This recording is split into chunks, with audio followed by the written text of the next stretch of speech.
নমস্কার। সময় চলিয়া যায় নদীর স্রোতের প্রায়। আপনাদের সঙ্গে হাসি গানে আড্ডায় আনন্দে কেটে গেল 50টা বছর। আজ সেই 50 বছর পরে আবার যখন এই দূরদর্শনের গেটের ভেতর দিয়ে ঢুকছি এবং এই স্টুডিওতে এসে ঢুকলাম, তখন কত পুরনো স্মৃতি যে মনের মধ্যে ভিড় করে আসছে এবং খুব স্বাভাবিকভাবেই আমাকে আবেগপ্রবণ করে তুলছে। আপনারাও এই চলার পথে আমাদের সঙ্গে থেকেছেন এতদিন, কিছু কিছু স্মৃতি নিশ্চয়ই আপনাদের মনেও আছে। কত ভালো ভালো অনুষ্ঠান দেখেছেন বলুন। আসলে কিছুই তো হারিয়ে যায় না, সবই থাকে, স্মৃতিতে থাকে। মনের স্মৃতির মণিকোঠায় রয়েছে অনেক ভালো দিন, ভালো মুহূর্ত। আর এছাড়াও আমাদের দূরদর্শনের আর্কাইভে, আমাদের পর্দায় ধরা রয়েছে এমনই আরো অনেক স্মৃতি পুরনো দিনের। আজকের এই ফিরে দেখা অনুষ্ঠানে আমরা তেমনই দেখব কিছু কিছু অনুষ্ঠানের অংশবিশেষ। সবই তো দেখানো সম্ভব নয়, 50 বছরে কত ভালো অনুষ্ঠান হয়েছে, কিন্তু তারই মধ্যে কিছু কিছু অনুষ্ঠান একটু একটু করে আমরা দেখব আজকের এই ফিরে দেখা অনুষ্ঠানে। প্রথম যেটা দেখব, সেটা যেটাকে কিছুতেই বাদ দেওয়া যাবে না এবং সরিয়ে রাখাও যাবে না, সেটি হলো 1975-এর 9ই অগস্ট শুরু হলো দূরদর্শনের পথ চলা। আমাদের সেই সাদা কালো দিনটির আলো করা ছবি আজ আমরা দেখব। প্রথমেই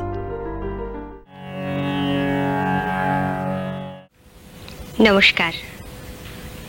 কলকাতা টেলিভিশনের শুভ উদ্বোধনের মুহূর্তে আমাদের সাদর সম্ভাষণ গ্রহণ করুন। কলকাতায় টেলিভিশন এলো। ভারতবর্ষের টেলিভিশনের মানচিত্রে কলকাতার নামটি আজ থেকে সংযোজিত হলো। আপনাদের শুভেচ্ছা কামনা করে আমাদের অনুষ্ঠান শুরু হচ্ছে।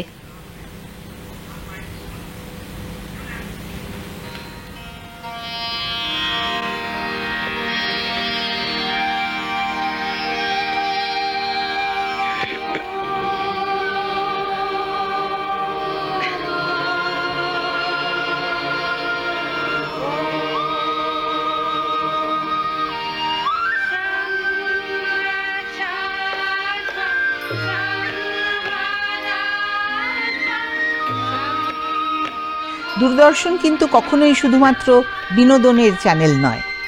আমরা খুব দায়িত্ব ভরে যেটা গ্রহণ করেছিলাম সেটা হচ্ছে সমাজের সচেতনতা, সংস্কৃতি, শিক্ষা, এগুলি কি মাথায় রেখেই আমরা চিরকাল দূরদর্শনে অনুষ্ঠান করেছি। সেই সময় 70-এর দশকের মাঝামাঝি থেকে তো আমাদের পথ চলা শুরু। সেই সময় বাংলার আকাশে ভিড় করে রয়েছেন বহু সাংস্কৃতিক ব্যক্তিত্বরা, চিরকালই ছিলেন, তখন অনেক ছিলেন। তাদেরই মধ্যে একজনকে দিয়ে শুরু করি, নৃত্যশিল্পী উদয় শঙ্কর। তার সাক্ষাৎকার গ্রহণ করেছিলাম আমরা, আর তার সাক্ষাৎকার গ্রহণ করেছিলেন, তার সঙ্গে কথা বলেছিলেন অনুষ্ঠানে আর এক কিংবদন্তি, তিনি হলেন Shambhu Mitra.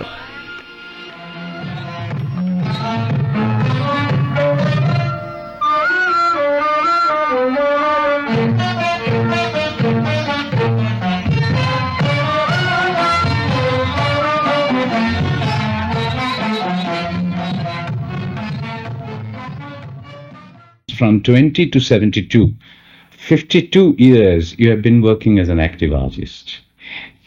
And my God, it's quite some time. And you have been honored by so many great people of our country, like our Rashtrapatis and our Prime Minister Jawaharlal Nehru also. And well, they were very kind. And they understood, because they had been so much in Europe and they knew about Europe, and they realized what it was I was doing, you know. বিশ্ব শান্তির জন্য Nobel পেয়েছিলেন বিশ্বজননী mother Teresa. আমি যে সময়ের কথা বলছি তখনও তিনি সশরীরে বর্তমান। তার একটি সাক্ষাৎকার গ্রহণ করতে সক্ষম হয়েছিলাম আমরা। এই সাক্ষাৎকারটি নিয়েছিলেন Desmond ডয়েগ। Mother Teresa, it's 25 years now since your congregation, the Missionaries of Charity, were officially established, but the work started much earlier, didn't it? Actually, it started in 1948, 21st of December, and first time I went to the slums. You were in the Loreto and Tally then, weren't you? No, at that time, in 48, I had already left. In Italy, I had been for about 20 years as a Loreto man working with the Bengali girls. What made you leave the shelter of the Loreto house, Mother? That is a gift of God, vocation in the vocation. I already belonged to Christ. And then his call came that to give all and to be one of the poor amongst the poor. Mother, you are one of the very special people to whom God has given a call. Did it happen just in a flash, on an instant, or did you know it was coming? It's just a call in the call. 1997 সালের 5ই September চলে গেলেন mother. তার সেই শেষকৃত্য অনুষ্ঠান আমরা দূরদর্শনে সম্প্রচার করেছিলাম। তারই কিছু অংশ দেখুন। The poor, the deprived, the distressed had always found a sympathetic ear in Mother Teresa, who believed in the near-revolutionary dictum, poverty means freedom. She also firmly believed in the philosophy that works of love are works of peace.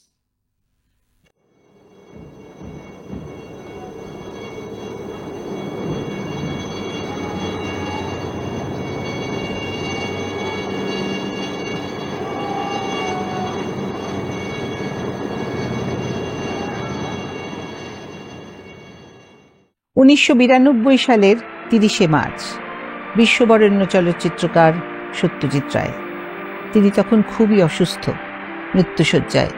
এই সময় এলো তার পুরস্কার, তার সারা জীবনের কাজের জন্য life time achievement academy award Oscar. has voted to award an honorary Oscar to the great Indian filmmaker Satyajit Ray.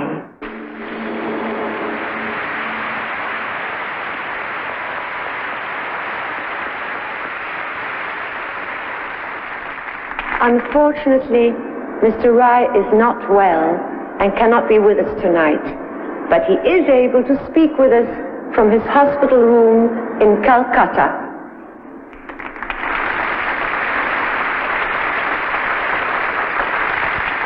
Well, it's been an extraordinary experience for me to be here tonight to receive this magnificent award, certainly the best achievement of my movie-making career. কিন্তু সত্যজিৎ রায়ের সঙ্গে আমাদের একটি সাক্ষাৎকার নেওয়া ছিল, সেটি অনেক আগে, 70-এর দশকের শেষের দিকে। সেই সাক্ষাৎকারটি আমাদের সংগ্রহে ছিল এবং সেই সাক্ষাৎকার নিয়েছিলেন আরেকজন প্রীতি বাঙালি, শমিক বন্দ্যোপাধ্যায়। সেই সাক্ষাৎকারের কিছু অংশ এখন আমরা আপনাদের দেখাচ্ছি।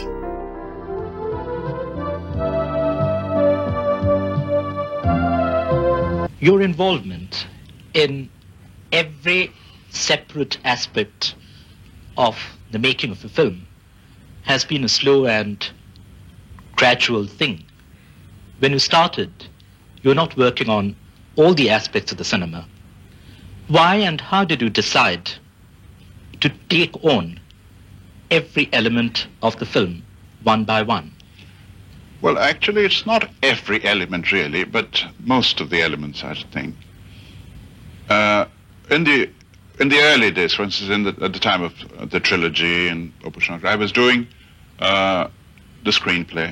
I was directing, of course, and I used to get visual ideas for sets and things like that. I did my own casting because I had very clear ideas of the kind of actors that I wanted for certain parts. I did my own casting, and then at the time of editing, I didn't operate the camera at that time, and I didn't write the music. At the time of editing also, I was there, very much there. The films were more or less, as the expression goes, cut in the camera, so there wasn't a great deal left for the editor to do, but of course I've had a very creative editor helping me. But later on, for instance, I took over operating. Since when? Since the time of Charulata. You see, I decided that the camera, it was through the camera that one was able to judge the action and the movement of the actors best, rather than sitting in a chair by the side.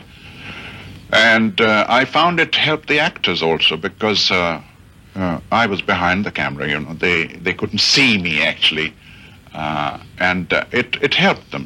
They felt easier. And in the early days, I worked with, on music, I worked with professional, I wouldn't say professional composers, but professional musicians. I mean, I worked with Ravi Shankar on 4 of my films. But they were essentially instrumentalists. They were performers, concert performers. They were not trained film composers. So that they, for instance, they were not trained to write music which would run for 2 minutes and 7 seconds and things like that, you see. So it was always a problem working, although they were very inventive. Ravi Shankar in particular devised some beautiful music for the trilogy, and I was very happy to use them. But the method that I used was that they would come, maybe just for a day or a couple of days. They would be, the rest of the time they were touring all over the world, if not all over India. And they would be available for, let us say, 2 days or 3 days, in which time they would probably have one look at the film, not even the whole film. For instance, Ravi Shankar saw only half of Pathet Panchali. And they would write certain specific pieces, and the rest of the time I was interested more in using their instruments. I was interested in Ravi Shankar's sitar, I was interested in Ali Akbar Sarod, and interested in certain ragas which I knew would fit certain situations. So I had them perform maybe for 3 minutes, 4 minutes at a stretch, various ragas in various moods and various tempos. And later on it meant a tremendous lot of work in the cutting room for me, trying to fit the music with the scenes. So finally, in around 1960, at the time of Teen Konna, I decided to do my own music. 1978 সালের 19শে ফেব্রুয়ারি চলে গেলেন আরেক কিংবদন্তি সঙ্গীত শিল্পী পঙ্কজ কুমার মল্লিক। তার একটি সাক্ষাৎকার আমরা আমাদের সংগ্রহে রাখতে পেরেছিলাম, সেটি এখন আপনারা দেখুন। আচ্ছা, মুক্তি ছবিতে কি প্রথম রবীন্দ্রনাথের রচনা নয় এমন কোনো ছায়াছবিতে কি মুক্তিতেই প্রথম রবীন্দ্রসঙ্গীত ব্যবহার করা হলো? ঠিক বলেছ, এই ধারণাটা ঠিক ঠিক বলেছ। আচ্ছা, কারণ প্রমথেশ বড়ুয়া আমাকে বললেন আমি একটি চিত্রনাট্য রচনা করছি, তার নাম দেওয়া হয়নি। আচ্ছা, তুমি সঙ্গীত পরিচালক। দিনস্থির হলো আমি তোমার ঘরে যাব, চিত্রনাট্য পড়ে শোনাবো। বেশ। আমি সঙ্গীত পরিচালক হিসেবে তার চিত্রনাট্য তিনি পড়ছেন, আমি শুনছি। পড়া শুরু হতেই আবার এমন একটা জায়গায় এসে পৌঁছলেন, তখন আমি আবার গুনগুন করে গেয়ে উঠলুম, ঘরে যারা যাবার তারা কখন গেছে ঘর পানে, পরে যারা যাবার গেছে পারে। তখন বড়ুয়া সাহেব বললেন তোমাকে গানটি গাইতে হবে। আচ্ছা, আমি রবিবাবুর কাহিনী নয়, আমাকে গান আমি গাইব কি করে? এটা তো প্রমথেশ বড়ুয়ার লেখা, রবিবাবুর গান কি করে হবে? না, সেটা ব্যবস্থা করতেই হবে। তা তো হয় না, যেরকম করে হোক করতে হবে। তো সেসব দিক যে এমন ভাবে অনুরোধ করলেন, তাতে করে আমাকে সে রবিবাবুর সঙ্গে দেখা করতে হলো। 1983 সালের 6 জুন থেকে ধারাবাহিকভাবে শুরু হয় কলকাতা দূরদর্শনের রঙিন সম্প্রচার। বাংলার তথা ভারতবর্ষের সমস্ত রঙিন ব্যক্তিত্বদের আরও পর্দায় রঙিন করে বর্ণময় করে তুলে ধরবার প্রয়াস নিল কলকাতা দূরদর্শন কেন্দ্র। রঙিন হলাম আমরা। সেই সময় কিছু স্মৃতি, কিছু কথা এই অনুষ্ঠানে অংশগ্রহণ করেছিলেন ওস্তাদ আলী আকবর খান। বৃদ্ধ পিতামহ ওরা ব্রাহ্মণ ছিলেন, ওনার নাম ছিল দীনানাথ দেব শর্মন। তো তার স্ত্রী যখন মারা যান, একই ছেলে ছিল, তাকে নিয়ে উনি হিলটিপাড়া সাতাইর পর্বত বলে 7টা পর্বত একসঙ্গে ওখানে কুকিরা বাস করত। তো সেখানে ছেলেকে নিয়ে আসেন। উনি মস্ত বড় পণ্ডিত ছিলেন, 5-6 ভাষা পণ্ডিত ছিলেন। তো ছেলেকে উনি পড়ালেখা ক্লাসে খাবার শেখালেন। তবে সেখানে তিনি কালী প্রতিষ্ঠান করেন। ওখানে কুকিরা আসতো। তো কুকিদের সঙ্গেই ওনার ছেলের নাম ছিল সিরাজু। খেলা করতো, এসব যুদ্ধের এসব সব শিখত। এইভাবে বড় হয়েছে। তারপর যখন দেবিকা চৌধুরানী আর ভবানী পাঠক এদের সাহায্যের দরকার হতো, তখন ওনাকে ওরা ডাকতো। ওরা ঠিক ওই টাইপের ছিল, ওরকম রবিনহুডের মতো। তো সে সাহায্যের জন্য উনি সর্দার ছিলেন কুকিদের, ওদের নিয়ে যেতেন। এরকম করে আহত হয়ে ওনাকে সৈয়দ মুসলমান চিকিৎসা করে ভালো করেন। তারপর এক নাতনি ছিল, তার সঙ্গে বলেছিল যে আমি কি করতে পারি, আমার প্রাণ দিয়েছেন। বলে যে আমার নাতনিকে তুমি বিয়ে করো, তোমরা মুসলমান হতো। তো তিনি তাকে মুসলমান করে নিজের নাতনিকে বিয়ে দিলেন। অপরাহ্ন থেকে সায়াহ্নে এই অনুষ্ঠানটি কাকে নিয়ে হয়েছিল বলুন তো? অনুষ্ঠানটি হয়েছিল শম্ভু মিত্রকে নিয়ে। সেই সাক্ষাৎকারের কিছু অংশ এবার। আচ্ছা, তখন ব্যাকগ্রাউন্ড মিউজিক কিভাবে করেছিলেন নবান্নতে? মোহাম্মদ ইসরাইল ছিল আমাদের, সে তখন রেডিওতে কাজ করতো। সে সময় রেডিও থেকে অনেক লোককে নিয়ে এসেছিল, তারা সকলেই খুব উৎসাহী হয়ে বাজনা বাজিয়েছিল। কিন্তু সে সব ছেড়ে দিয়ে তার চাইতে যেটা আমার প্রথম করে খুব নিজের ভালো লেগেছিল, সেটা হচ্ছে যখন ওই দরিদ্র লোকগুলো, ডেস্টিটিউটস যাদের বলা হতো ইংরেজিতে, তারা কলকাতায় এসে পড়েছে, পথে ঘাটে মরছে, সেই দৃশ্যগুলো একটার পর একটা আসতো ওই অঙ্কে। এবং ওই একটা দৃশ্য হয়ে যাবার পরই অন্ধকার হতো এবং ওই ডিস্কটা ঘুরতো। মঞ্চটা যখন ঘুরছে তখন পিছনে অনেক লোক যত ছিল সবাই মিলে খুব আর্তচিৎকার করতো আর কি, যে ফ্যান দাও, ফ্যান দাও মা, বাবা দুটি খেতে, সমস্ত লোকে। আর সে শব্দ তখন আমাদের সকলের কানে ভীষণ স্পষ্ট ছিল, আমরা সকলে শুনেছি না ওই আওয়াজগুলো মরন্ত মানুষের। সেইটা প্রত্যেক দৃশ্যের মধ্যে কোনো তথাকথিত মিউজিক না, ওইটা করা হতো। এবং ওটাই আমার মনে হয়েছিল যে খুব ভালো করে ফেলেছি একটা। বিশিষ্ট অভিনেতা রবি ঘোষ শোনান তার জীবনের কিছু অভিজ্ঞতার কথা। তারই কিছু অংশ দেখুন।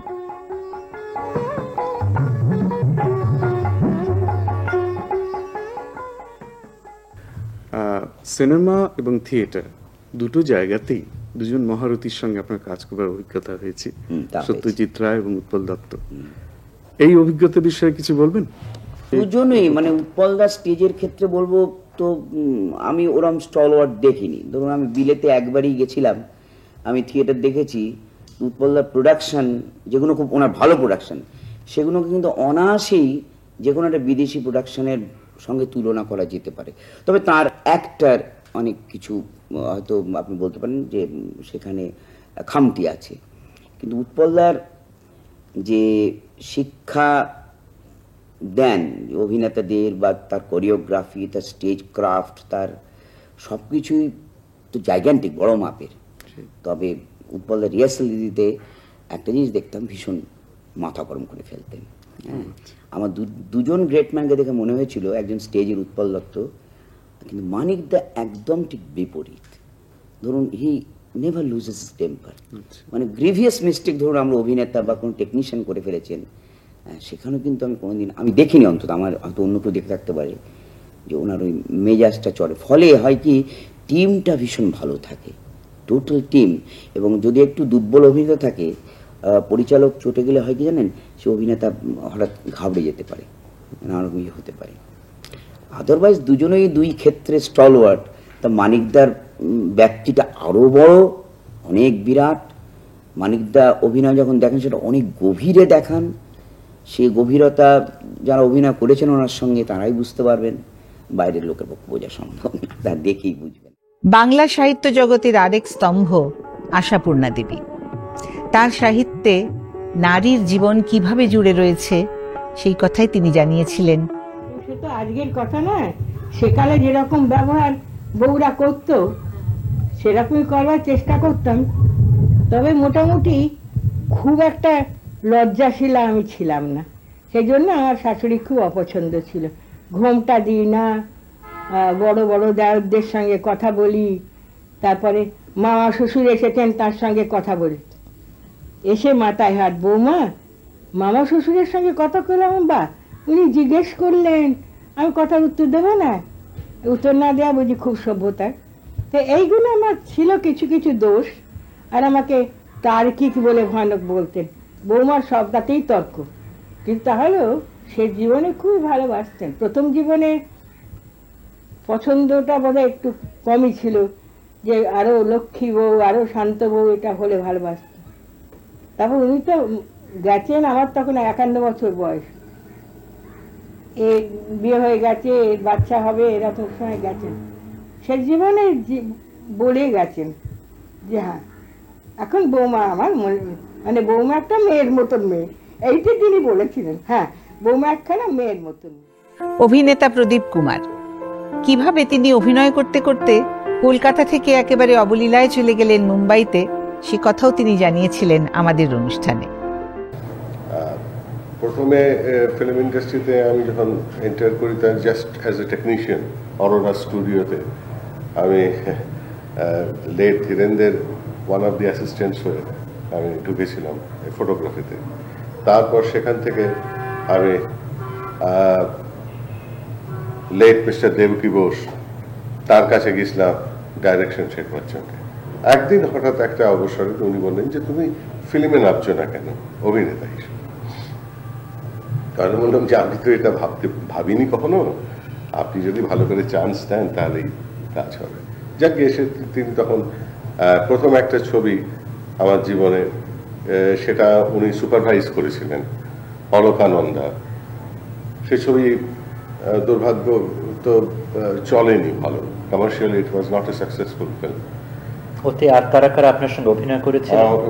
অনেকেই অভিনয় করেছেন, যেমন ধরুন আমি শ্রেষ্ঠাংশে তখন অহিন দাস, স্বর্গীয় অহিন্দ চৌধুরী, তারপর ইন্দু মুখার্জি, সুপ্রভা মুখার্জি, আমাদের পরেশ বন্দ্যোপাধ্যায় একজন ছিলেন। আমরা দুই হিরো ছিলাম, দুই হিরোইন ছিলেন। তার মধ্যে একজন ছিলেন প্রমীলা ত্রিবেদী, আরেকজন ছিলেন পূর্ণিমা দেবী।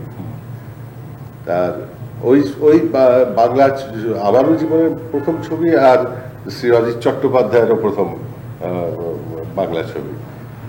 আর যতদূর আমার মনে পড়ে এবং আমি জানি, ঋত্বিক ঘটক তখন সবলা লিখেছিল এই ছবির জন্য। অভিনেতা শত্রুঘ্ন সিনহা, তিনিও তার জীবনের নানান কথা, তার অভিনয় জীবনের নানান কথা শুনিয়েছিলেন আমাদের। দুই ছেলের নাম লব আর কুশ। ওরা 4 ভাই, রাম, লক্ষণ, ভরত আর শত্রুঘ্ন। নমস্কার, কলযুগের শত্রুঘ্ন। আচ্ছা, আপনার স্ত্রীর নাম কি? হ্যাঁ, ওনার নাম হচ্ছে পুনম, মিসেস পুনম সিনহা। আর রামায়ণে যিনি নেই, অর্থাৎ আপনার মেয়ের নাম কি? ও, the only girl I'm in love with today, that's my daughter. ওর নাম হচ্ছে সোনাক্ষী। আমি শুনেছিলাম, এবার প্রমাণ হলো যে উনি বাংলাও গড়গড় করে বলতে পারেন। এই বাংলা কি আপনি কলেজের জীবন থেকেই বলেন? না, স্কুলের জীবন থেকে। আমি পাটনার ছেলে। পাটনাতে বোধহয় আপনি জানেন সেকেন্ড ল্যাঙ্গুয়েজ বাংলাই সেকেন্ড ল্যাঙ্গুয়েজ হচ্ছে এখানে। আমার বন্ধুরা সব ছোট ছোট বন্ধুরা বাঙালি ছিল ওইখানে, আমার টেনেন্টগুলো। তো ওরা হিন্দি জানতো না, ওরা ইংরেজি জানতো না। আমাদের ছেলেরা গ্রুপ, তাহলে আমরা ডিসাইড করলাম কি mountain mountain doesn't go to Muhammad. Muhammad should go to mountain. If they can't speak Hindi, let's learn Bengali, and this is how we learn. And we are very happy that we learned this language of great people, intellectuals, writers, artists, Bengali. Hindi চলচ্চিত্র জগতের একজন প্রখ্যাত ভারতীয় বাঙালি চিত্র পরিচালক এবং প্রযোজক, সম্পাদক, চিত্রনাট্যকার তিনি হলেন ঋষিকেশ মুখোপাধ্যায়। তার জীবনের নানান কথা শুনিয়েছিলেন, তার কাজের জগতের নানান ছবি তুলে ধরেছিলেন। যেমন আমার এখন মনে পড়ছে হঠাৎ আপনি একদিন আমার কালীঘাটের বাড়িতে ফোন করলেন, তখন জয়া এখানে এসছে বোধহয়, ধন্যী মেয়ে করছে, আপনি ট্রেন টিকিট খুঁজে বেড়াচ্ছিলেন জয়াকে। আমি হ্যাঁ এখানে আছে, এবং ওভারনাইট তো জয়া কত নাম করলো গুড্ডি ছবিটার সময়, গুড্ডি ছবি। এবং উৎপলদার মতন লোকও যে আজকে ভারতবর্ষের তার এন্টার পপুলারিটি, আমরা বলি সবসময় তার মূলেই ঋষিদা, কিন্তু না তা না, জয়াকে আমি সিলেক্ট করি যখন জয়া এতে পড়ে, ফিল্ম ইনস্টিটিউটে পড়ে যখন আমি বলেছিলাম তুমি এক্সামিন দাও, পাস করো, তার আমি ছবি আরম্ভ করবো না। জয়া তো আমার কাছে থাকতো বলবে, আমি জানি। তারপরে যখন রেজাল্ট বেরোলো, পাস টাস করলো, তখন গুড্ডি আরম্ভ করলো। সেটা আমার হাতে হয়তো বড় সুযোগটা পেয়েছিল, কিন্তু জয়ার প্রতিভা কি চেপে রাখা যেত? পদের প্রতিভা কি চেপে রাখা যেত? আমি হয়তো ইনস্ট্রুমেন্টাল একটা ভালো রোল দেবার। তবে এটা ঠিক যে ওভারনাইট কিন্তু একটা মেয়ে সারা ভারতবর্ষে পরিচিতি লাভ করলো ওই গুড্ডির থেকে। সুযোগটা আমার দিয়েছিল নিজের ট্যালেন্টে। অমিতাভকে প্রথম সুযোগ, বড় সুযোগ আমি দিয়েছিলাম, অমিতাভের প্রতিভা কি চেপে রাখা যেত? ঠিক উঠে আসছে। গল্প হলেও সত্যি, সাগিনা মাহাতো, বাঞ্ছারামের বাগান, এইসব ছবি কি আমরা ভুলে যেতে পারি? এই ছবির নির্মাতা তপন সিংহ তার নির্মাণ ভাবনার কথা জানিয়েছিলেন আমাদের, তারই কিছু অংশ এবার। তপনবাবু, জ্যোতিগৃহর ঠিক আগের ছবি হলো অতিথি, তারপরে আপনি জ্যোতিগৃহতে গেলেন কেন? একটা রবীন্দ্রনাথের গল্প করে তারপর পড়া জ্যোতিগৃহের মতো একদম ডিফারেন্ট সাবজেক্ট। না, এই ঠিক বলা যায় না কেন গেলাম সেভাবে। অতিথির পরে সুবোধবাবুর বইটি, গল্পটি অনেকদিন আগেই পড়া ছিল আর কি, এবং অনেকদিন ধরে আমার ইচ্ছে ছিল জ্যোতিগৃহ নিয়ে আমি কাজ করবো, সে সময় সুযোগটা এলো, সে কারণে। তো অরুন্ধতী দেবীকে আপনি প্রথম থেকে সিলেক্ট করেছিলেন নায়িকার চরিত্রের জন্য? না না, যখন ঠিক করলাম, স্থির হলো যে ছবিটি করবো, তখনই দুজনে সিলেক্ট করাই ছিল মনে মনে আমার মাথায়, উত্তম কুমার এবং উনি আর কি দুটো চরিত্র। আমার মনে হয়েছিল যে ধরনের গল্প, যে সাবস্টিকেশন কাইন্ডটা প্রয়োজন, তাতে এই দুজন শুট করলেন। কিন্তু এরা দুজন তো অসাধারণ অভিনয় করেছিলেন, সেই সঙ্গে বিকাশ বাবু, অনিল, এরা অত্যন্ত সুন্দর কাজ করেছিল। তো অভিনয়, বিনতা রায়, এটা যাকে বলে না অ্যাক্টিং ওরিয়েন্টেড ফিল্ম একদম। পুরুলিয়ার ছৌ নৃত্য আমাদের লোক সংস্কৃতির অহংকার। এই অহংকারকে দেশে এবং বিদেশে সর্বস্তরের মানুষের কাছে পৌঁছে দিয়েছিলেন যিনি, তিনি পুরুলিয়ার ভূমিপুত্র পদ্মশ্রী গম্ভীর সিং মুড়া। তিনি চলে গেছেন 2002 সালের নভেম্বর মাসে। তারও সাক্ষাৎকার রয়েছে আমাদের কাছে।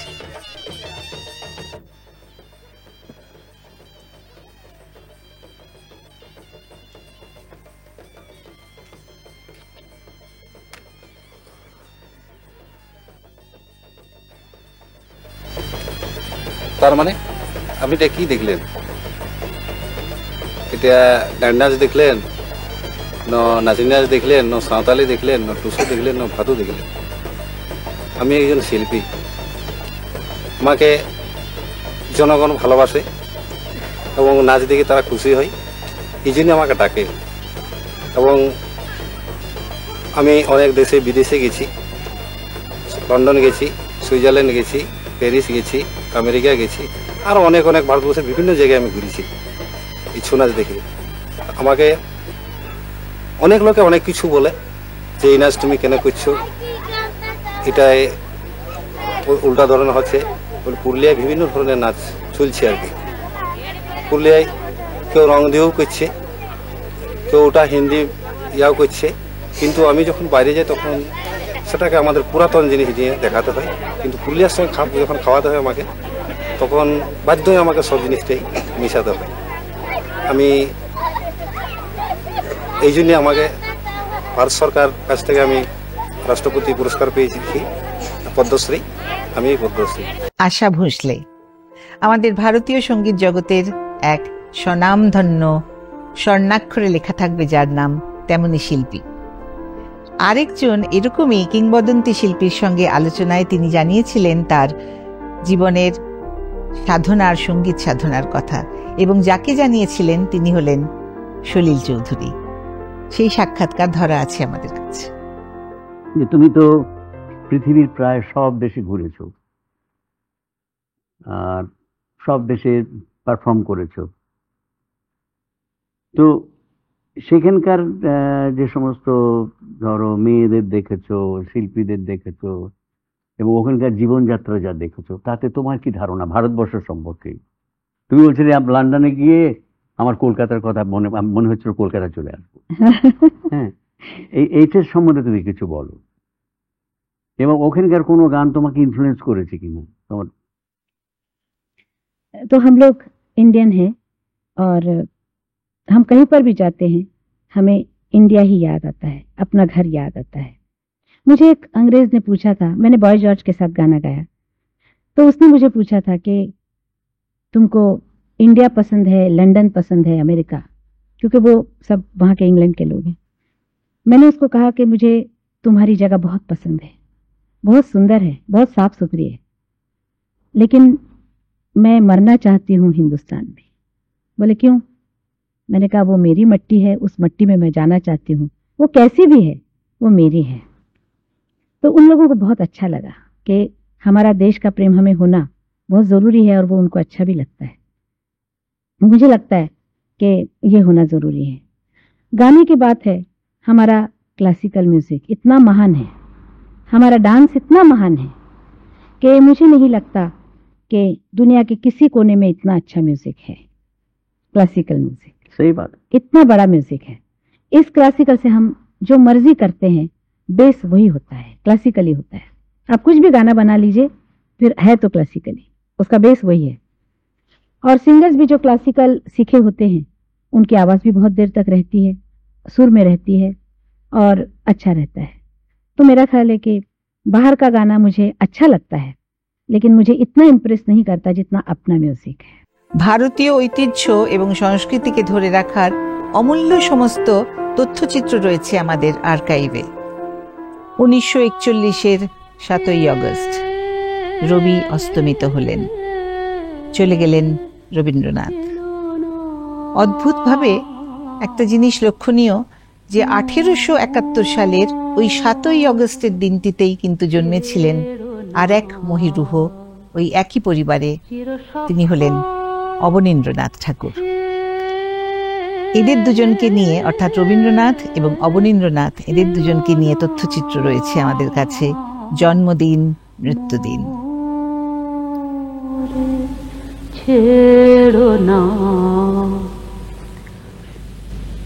সেই মহামৃত্যুর দিনটির পাশাপাশি জোড়াসাঁকোর এই বাড়িতে ছিল আরেকজনের জন্মদিন।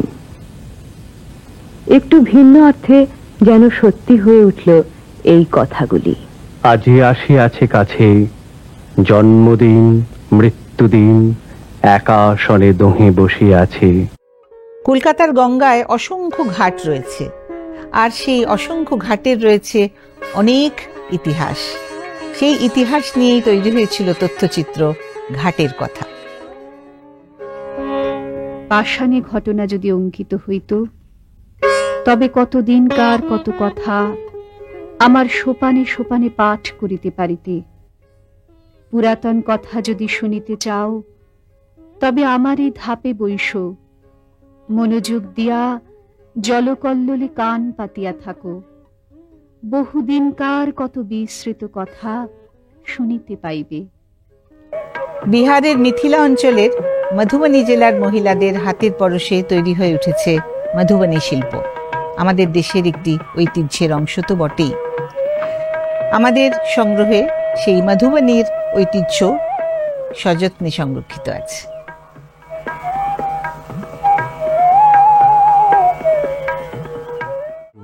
রবীন্দ্রনাথ খুব ভালোবাসতেন তাকে, সেই তার গলার গান শুনতে খুব ভালোবাসতেন আর ভালোবেসে তার নাম দিয়েছিলেন কণিকা। কণিকা বন্দ্যোপাধ্যায়। তার সাক্ষাৎকার কিছু অংশ। আমার গান শোনার পরে থেকে সর্বক্ষণ উনি ওই গানের ভিতরে রাখতেন গুরুদেব, এবং যখনই নতুন গান তৈরি করতেন আর বড়দের যখনই ডেকে পাঠাতেন শিখবার জন্য, সঙ্গে সঙ্গে আমাকেও ডেকে পাঠাতেন। দ্য ভয়েস অফ ট্যাগর, এই তথ্যচিত্রের মাধ্যমে আমরা রবীন্দ্রনাথের জীবনের কিছু স্মৃতিকে ধরে রাখার চেষ্টা করেছি।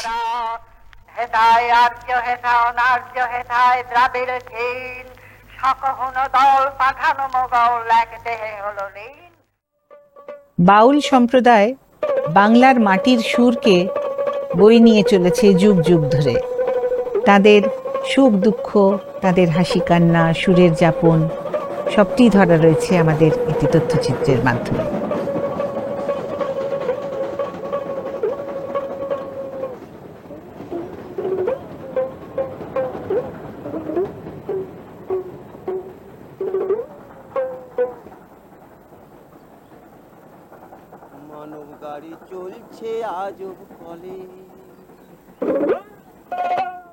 Purna Chandra Das now lives in Calcutta, but his card has a Hollywood address as well.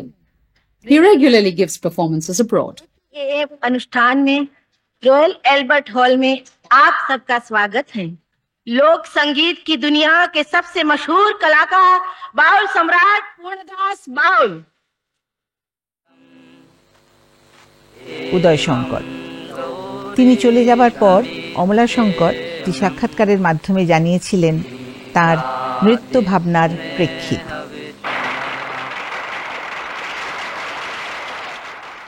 He composed at that time in 1925-26, he composed ballet on Shiva Parvati, and he had no idea of Indian dance except the paintings and sculptures. He came back to India after 11 years, and the first time he visited South India and all the temples and places of art. But very strange that the dance he composed of Shiva Parvati, that he found the same movement, same character of movements in Kathakali movement dance when he visited Kerala in 1929.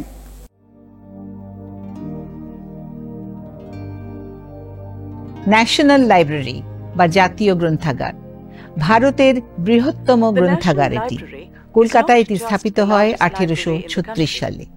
তারপর থেকে ক্রমাগত আমাদের জ্ঞানের আলোয় আলোকিত করে চলেছে এই প্রতিষ্ঠানটি।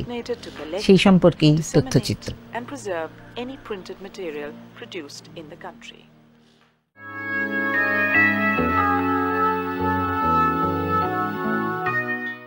আরেকটি তথ্যচিত্র রবীন্দ্রনাথের স্থাপত্য ভাবনা নিয়ে নির্মাণ।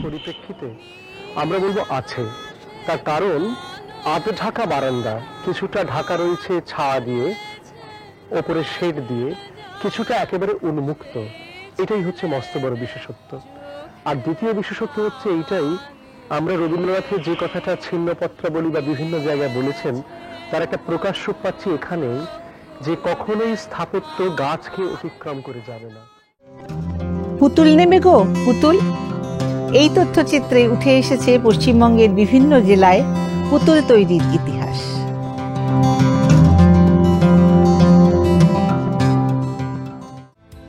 (1873) সালের 24শে ফেব্রুয়ারি শিয়ালদহ থেকে আর্মেনিয়ান ঘাট পর্যন্ত প্রথম চলেছিল ট্রামগাড়ি।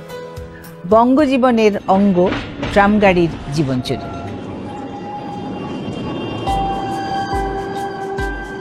ময়দানের ঘাস চিরে খড়খড় করে এগিয়ে চলা, শেষ বিকেলের ফুরফুরে হাওয়া মেখে নির্দিষ্ট গন্তব্যে টুক করে নেমে একবার তাকিয়ে দেখা,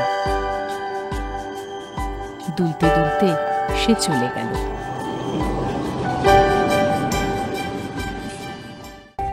এই তীব্র দূষণের আকাল সময়ে পরিবেশ বান্ধব এই গণপরিবহন কলকাতার বুকে ছুটে চলেছে 150 বছর ধরে। বঙ্গ সংস্কৃতির সেকাল একাল, সমকালের চোখ দিয়ে চিরকালের ইতিহাস। জীবনযাপনের ভঙ্গি, তার ইতিহাসের ধারা, তার ভাষা, তার খাদ্যাভ্যাস, সবকিছু মিলিয়েই একটা জাতিসত্তা তৈরি হয়। আমাদের স্বাধীনতার ৭৫ বছর পূর্তিতে কলকাতা দূরদর্শন না বলা স্বাধীনতা সংগ্রামীকে নিয়ে তথ্যচিত্র তৈরি করেছিল। তারই কিছু অংশ। 15 ডিসেম্বর ভূমিষ্ঠ হয়েছিলেন সতীশচন্দ্র সামন্ত। পুঁথিগত শিক্ষার পাশাপাশি তিনি পেয়েছিলেন পরবর্তী বিপ্লবী জীবনের পাথেয়। রাইটার্স বিল্ডিং আক্রমণ এবং সিমসনকে হত্যার জন্য বেছে নেওয়া হয় বিনয় বসু, বাদল গুপ্ত এবং দীনেশ গুপ্তকে। সত্যগুপ্ত যেমন অ্যাকশন স্কোয়াডের ট্রেনার, তার চোখে একাধিক সামরিক কসরত এবং পরীক্ষায় উত্তীর্ণ হয়ে বিনয় বসু, বাদল গুপ্ত এবং দীনেশ গুপ্ত। 1911 সালের 24শে অগাস্ট কৃষ্ণনগর শহরে জন্ম স্বাধীনতা সংগ্রামী ও জাতীয়তাবাদী নেত্রী বীণা দাসের। তাঁর রক্তেই ছিল বিপ্লবের বীজ। মাতা সরলা দেবী ছিলেন একজন স্বাধীনতা সংগ্রামী এবং সেই সময়ের প্রগতিশীল মহিলা সমাজকর্মী। পিতা বেণীমাধব দাস ছিলেন সুভাষচন্দ্র বোসের শিক্ষক এবং ব্রাহ্ম সমাজের একজন সক্রিয় সংগঠক। স্বদেশিকতার পরিবেশে বেড়ে ওঠা বীণা ছোটবেলায় সুভাষচন্দ্র বসুর সংস্পর্শে আসেন। তাঁর জীবনে সুভাষচন্দ্রের ভূমিকা ছিল গুরুত্বপূর্ণ। মহাত্মা গান্ধী চাইতেন অহিংস পথে দেশে স্বাধীনতা আসুক, কিন্তু বাংলায় ইংরেজ শাসকের চরম অত্যাচার স্বাধীনতা সংগ্রামীরা সহ্য করতে পারতেন না। তারা চাইতেন সশস্ত্র বিপ্লব।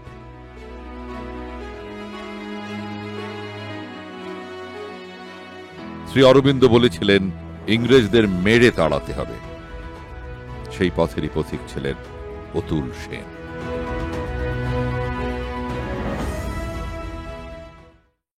ভারতবর্ষের স্বাধীনতা সংগ্রামের বহু বিপ্লবীদের মধ্যে স্বতন্ত্রভাবে উজ্জ্বল হয়ে আছেন প্রীতিলতা ওয়াদ্দেদার, লীলা রায়, আশালতা দেবী, মাতঙ্গিনী হাজরা, আরো অনেক অনেক নাম। আমিও সেই দলেরই একজন। আমি কমলা দাশগুপ্ত।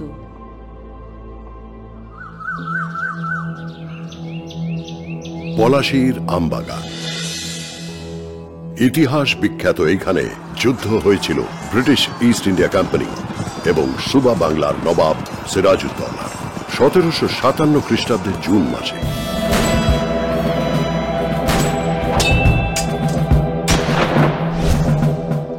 এই একদিনের যুদ্ধে নবাব সিরাজের পরাজয় এবং নবাব সিরাজউদ্দৌলার 15 মাসের শাসন শেষ হয়। ভারতবর্ষের ইতিহাস সন্ধিক্ষণে এক নতুন কাল পর্বের সূচনা করে, তথাকথিত আধুনিক যুগ। খেলাধুলার শহর কলকাতা। খেলাকে সব সময় সমান গুরুত্ব দিয়েছে কলকাতা দূরদর্শন। 1977 সাল দূরদর্শন কলকাতায় এসছে মাত্র বছর দেড়েক হবে। সেই সময় কলকাতায় এলেন খেলতে ফুটবল, ফুটবলের রাজা পেলে। মোহনবাগানের সঙ্গে নিউ ইয়র্ক কসমস ফুটবল দলের হয়ে খেললেন তিনি এবং সেই সম্প্রচার আমরা সরাসরি আপনাদের দেখিয়েছিলাম। কিন্তু ব্যাপ্তিতে বিশাল, সেই নামের টানে জমায়েত হলো জমজমা, কাতারে কাতারে ভিড়। অত বড় ইডেনে সেদিন 1977 সালের 24শে সেপ্টেম্বর ইডেনের প্রশস্ত গ্যালারিতে যেন ঠাঁই নাই ছোট সেতরি। বিপক্ষের খেলোয়াড়দের সঙ্গে এবার পরিচয় করাবার পালা পশ্চিম বাংলার রাজ্যপাল শ্রী এল ডায়াস এবং মুখ্যমন্ত্রী শ্রী জ্যোতি বসু।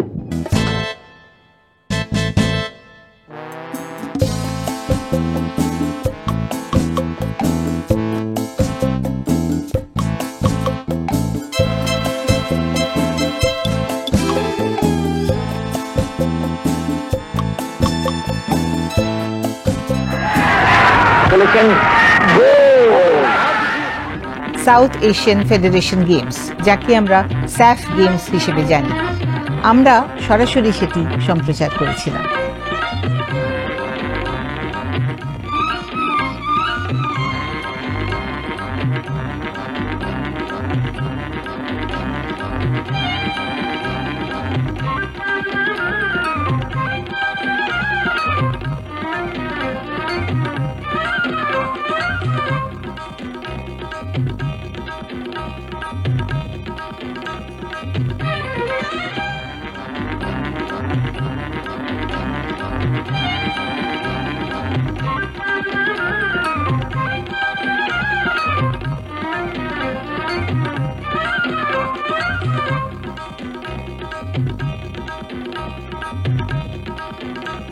উনিশশো 98-এ যুবভারতী ক্রীড়াঙ্গন থেকে সরাসরি আমরা আপনাদের দেখিয়েছিলাম আইএফএ শিল্ডের ফাইনাল খেলা মোহনবাগান বনাম east Bengal. East Bengal are leading Mohanbagan by 1 goal to nil. 2000 সাল শুরু হলো আমাদের একটি নতুন অনুষ্ঠান কথায় কথায়। এই কথায় কথায় অনুষ্ঠানের যে প্রারম্ভিক সঙ্গীত বা যাকে আমরা বলি টাইটেল সং, সেটি তৈরি করেছিলেন উস্তাদ রাশিদ খান এবং আমাদের অনুষ্ঠানের প্রথম অতিথিও ছিলেন তিনি। তুমি কয়েক বছর আগে এদেরই দূরদর্শনের এক অনুষ্ঠানে বন্দে মাতরম গেয়েছিলে দেশে, সেটা কি করে হলো? ঘটনাটার পেছনটা একটু শুনতে পারি, কি করে দাঁড়ালো গানটা? वंदे मातरम तो एक देश के लिए है और हमसे कहा गया, इसलिए हमने गाया। হঠাৎ মনে হলো যে এটা এভাবে গাইলে হবে, কারণ বন্দে মাতরম দেশের আগে তৈরি গান, কিন্তু তুমি যেটাকে বাড়িয়ে গাইবে, ছড়িয়ে গাইবে, বরহত করে গাইবে, খেয়াল করে গাইবে, এই কথাটা আর কি তখন কি আবার ভাবতে শুরু করলে? না, আমাকে যখন বলা হয়েছে, জোর করা হয়েছে কি বন্দে মাতরম এবারে গাইতেই হবে, আমি বললাম ঠিক আছে, শুনলাম বন্দে মাতরম। তারপরে ভারত বালা এদের প্রোডাকশন আমি করলাম বন্দে মাতরম, প্রথম ওটাই দিয়ে শুরু হলো। তারপরে আমার নিজেও ভালো লাগলো কি এটা ভালোই আছে। এই 50 বছর ধরে বিভিন্ন সময়ে কলকাতা দূরদর্শন বিভিন্ন ব্যক্তিত্বের সাক্ষাৎকার ধরে রেখেছেন তাদের আর্কাইভে। তারই কিছু কিছু অংশ এখন আপনারা দেখবেন। আচ্ছা শান্তিদা, এখানে যে নিয়মানুবর্তিতার, এই নিয়মানুবর্তিতার উপরে রবীন্দ্রনাথের কতখানি আস্থা ছিল? সাংঘাতিক। মানে এখন তো এখানেও দেখছি তাই, সময় দিল যে সন্ধ্যা 7টার সময় এই অনুষ্ঠান হবে, কিন্তু আরম্ভ করতে করতে 7:30 পৌনে 8টা বেজে যায়, প্রায় দেখছি এখানে। এটা আবার উপায় ছিল। সমস্যা হচ্ছে একটা শ্রেণী বিভাগ তো আছে ছাত্রদের মধ্যে, এবং যেখানে বাচ্চারা আসছে গরিব পরিবার থেকে অথবা সামাজিক অনুন্নত পরিবার থেকে। আপনি শ্রেণীগত বৈষম্যের কথাটা বলছেন? হ্যাঁ, শ্রেণী তো সব দিক দিয়েই দেখতে হয়, অর্থনৈতিক দিকে দেখতে হয়, সামাজিক দিক দিয়ে দেখতে হয়। এবং সেক্ষেত্রে যে স্কুলে প্রধানত বাচ্চারা আসছে গরিব এবং দুস্থ পরিবার থেকে, সেই স্কুলে অনেক সময় শিক্ষকদের ছাত্রদের উপর যতটা নজর দেওয়া উচিত ততটা দিচ্ছেন না, এরকম একটা যথেষ্ট এই বিষয়ে এভিডেন্স পাওয়া যাচ্ছে আর কি। রবীন্দ্রনাথের কবিতায় একটা কাব্যিক বৈশিষ্ট্য আছে, ঠিক আছে, সেটা মানে অনুবাদ করা শক্ত, কিন্তু শুধু এই কাব্যিক বৈশিষ্ট্য আছে। কিন্তু রবীন্দ্রনাথের ছোট গল্পে একটা বাস্তবিকতা আছে নিশ্চয়ই, তবু একই সময় একটা কাব্যিক বৈশিষ্ট্য আছে। এই দুটোই আছে, এই দুটোই দিক আছে। সেটা খুব মুশকিল আসলে, মানে কাব্যরস আছে অনেক, তবু বাস্তব। সেই জন্য আমি যখন শান্তিনিকেতন এলাম, তখন আমি ঠিক করলাম যে শ্রীরামকৃষ্ণ সম্পর্কে আরো বেশি জানবো, তখন আমি ঠিক বাংলা ভাষা শিখতে শুরু করলাম, আপনার সাথে এখন কেমন বলছি। আর খুব প্রত্যেক দিন 2 ঘন্টা টিউশন নিয়ে আমি পড়াশোনা করলাম। আর প্রথম বই যেটা পড়লাম সেটা ছিল শ্রী রামকৃষ্ণ কথামৃত। প্রথম বই, দ্বিতীয় বই, 5 খণ্ড নিয়ে পড়াশোনা করলাম। আর তখন আমি দেখলাম বাংলা যেটা পড়লাম আর ইংরেজি the gospel of Shri Ramakrishna যেটা আছে অনুবাদটা, খুব একটা ভালো মিল নেই। অনেকটা থেকে গেল, অনেকটা অ্যাড করা হয়েছে। সেই জন্যে আমি তখন এখানে সেই মুহূর্তে সিদ্ধান্ত নিলাম আমি কথামৃতা নিজের জার্মান ভাষায়, আমার নিজের মাতৃভাষায় অনুবাদ করব, মূল বাংলা থেকে। করিনি আসলে। রবীন্দ্রনাথের রক্তকরবীটি আমার ভীষণ ভালো লেগেছে। এছাড়া কতগুলো করার কথা ভেবেছি, তাসের দেশ কি মুক্তধারা কি অচলায়তন, কিন্তু ওই খানিকটা ভালো লাগছে খানিকটা লাগছে না, এরকম ধরনের হয়ে গেছে। রক্তকরবীটা একটা আমার অবসেশনের মতো হয়েছিল, অনেকবার পড়েছি কিন্তু প্রত্যেকবারই ভেবেছি না এই করা যায় না, বড় শক্ত নাটক। তার উপরে সেই বহুরূপী বিখ্যাত প্রযোজনা সে তো একাধিকবার দেখেছি আমি, খুবই ভালো লেগেছে সেই জিনিস, সে আমাদের হবে না। তো ওই রকম ভাবতে ভাবতে মাথায় অবসেশন থাকলে যা হয় আর কি। একসময় মনে হলো আচ্ছা ছোট তো আমায় করতেই হবে, সেটার দিকে ফেলি না, কাজকর্ম ততটা নেই, আমার চাকরি বাকরি তখন নেই আর কি, তখন আমি করতে পারি, সেইটা আমি একটু সংক্ষিপ্ত করলাম। স্ক্রিপ্ট স্বভাবতই রবীন্দ্রনাথেরই, আমি শুধু বাদ দিয়েছি একটা নতুন কথা বা লাইন আমি যোগ করিনি।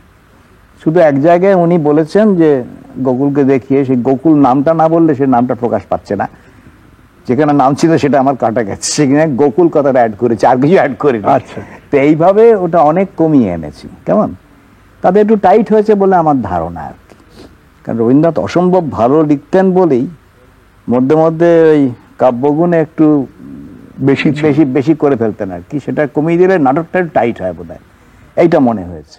লেখার কথা যদি বলো তাহলে তুমি শুনে মিশ্রিত হয়ে না, চট্টিমুন্ডা বেরোবার পর আমি খুব অ্যাপ্রিসিয়েশন পাইনি। আচ্ছা, বা আমার অন্য যে লেখাগুলির কথা বললাম, আমি ঠিক এ পর্যন্ত আমার লেখার সেই সমালোচক পাইনি যিনি ইতিহাসের প্রেক্ষিত দেখবেন, লোকজীবন দেখবেন, লোককথা বুঝবেন, জীবন্ত মানুষের সমস্যা বুঝবেন, সমস্ত এরকম কিছু আমি এরকম পাইনি। কারণটা কি? কারণ আমি তো প্রথমবার আপনার চটিমুন্ডা পড়ে আমি মুগ্ধ হয়ে গিয়েছিলাম।